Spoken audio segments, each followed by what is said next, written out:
La seule façon d'avoir confiance en soi, c'est de faire des choses qu'on n'a jamais faites.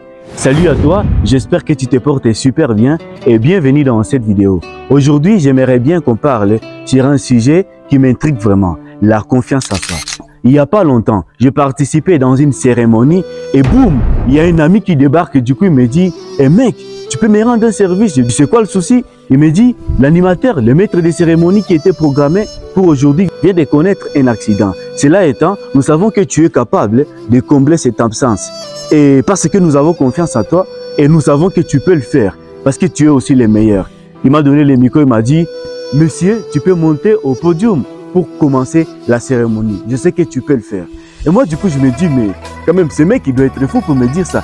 Je ne suis pas du tout doué pour faire ça. Je n'ai jamais fait ce genre de choses. Je n'ai jamais été maître des cérémonies. Je me suis dit juste une chose, au fond de mon cœur. Je ferme les yeux, je me dis, allez, Jonas, tu peux le faire. Tu as en toi tout ce qu'il faut pour aller de l'avant. Dis-toi seulement que tu es le meilleur et cherche à prouver réellement que tu es le meilleur. Et là, du coup, j'ouvre mes yeux et je me dis, mesdames et messieurs, à vos titres et qualités respectifs, nous sommes réunis dans cette salle pour célébrer cette cérémonie, le mariage de notre cher ami Destiny Jod avec sa très chère épouse Juliette. Et du coup, c'est une sensation. Il y a déjà une animation du côté positif qui commence déjà à monter. Et les invités commencent déjà à acclamer. Ils disent, ah ouais, quand même, ce monsieur, c'est quelqu'un qui connaît. On dirait qu'il a déjà une expérience de 10, voire 20 ans. Alors que c'était ma toute première fois d'être maître des cérémonies. C'était ma toute première fois d'animer une quelconque cérémonie. Pourquoi je dis ça? C'est parce que trop souvent, nous laissons nos peurs et nos doutes nous empêcher de réaliser notre plein potentiel. Et pourtant, je suis convaincu que chacun d'entre nous a un potentiel immense, des capacités inexploitées qui nous demandent qu'à être révélées. Tout le monde est né pour réaliser des grandes choses. Tout le monde est né pour accomplir sa légende personnelle. C'est pourquoi vous n'êtes pas né par hasard.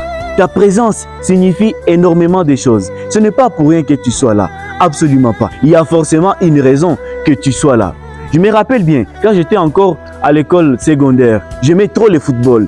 Avec précision, je peux vous le dire, je suis le plus grand fan du football que le monde n'a jamais connu. Ça, je peux vous le dire avec assurance.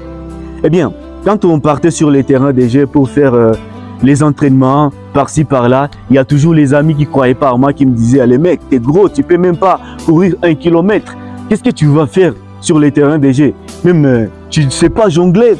En plus, il faut que je dise la vérité. Je ne suis pas du tout meilleur au football, mais je croyais à moi et j'avais toujours cette croyance que j'allais faire des choses extraordinaires. Mais mes amis, mon entourage, mon coach, les entraîneurs, personne n'avait confiance en moi. Et du coup, je me suis dit, ça n'a rien à faire. Pourquoi cela doit absolument m'affecter?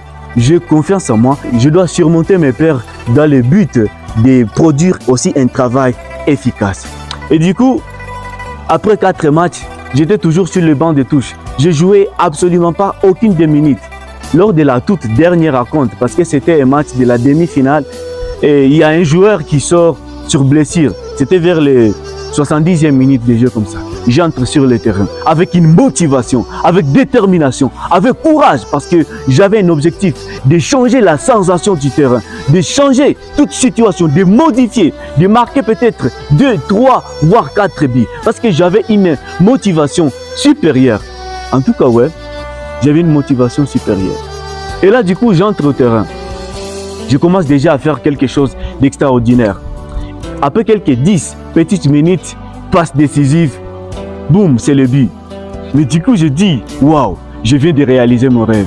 Fort malheureusement, il y a l'arbitre qui était là, ça n'a pas marché. Il signale que le but refusé sous prétexte que le joueur qui a marqué le but était hors jeu.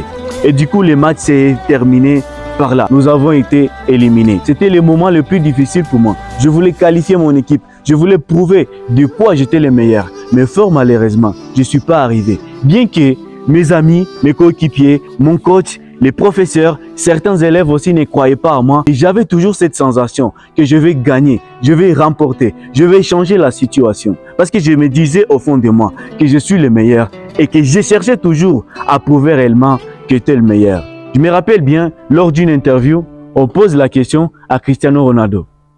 selon toi, qui est le meilleur joueur de tous les temps? Et voilà que Cristiano répond que moi, je suis le meilleur. I am the greatest. Et du coup, il y a déjà ses amis coéquipiers qui commencent à se dire, mais non, quand même, ce mec, il veut se vanter, c'est un vantard. Nous savons que tous, il n'est pas le meilleur. Certes, oui, nous pouvons tous affirmer que Cristiano Ronaldo n'est pas meilleur que Messi, mais le mec se disait toujours qu'il est le meilleur, qu'il était le meilleur joueur de tous les temps. Parce que quand tu te dis au fond de toi que tu es le meilleur, que tu es la meilleure, tu signes un contrat direct avec ta personne. Tu signes un contrat moral avec toi-même. En fait, je souhaiterais que tu le dises et que tu le fasses par ta propre bouche. En fermant les yeux, tu te dis, je suis le meilleur. J'ai confiance en moi. J'ai confiance en moi. Parce que quand tu le dis, tu sens déjà une sensation. Tu sens déjà quelque chose qui te pousse à passer à l'action. Parce qu'au fond de toi, tu crois que tu es déjà le meilleur. Si vous voulez bien avoir confiance en soi, si vous voulez bien avoir confiance en vous, vous devez certainement faire des choses que vous n'avez jamais faites. Je te remercie infiniment, énormément si tu as regardé cette vidéo jusqu'à la fin. Partage-moi ton avis dans les commentaires si ça te parle. C'était Culture de la bonne foi et ne l'oublie pas, la seule clé de la réussite de ta vie, eh ben devine c'est qui? C'est toi.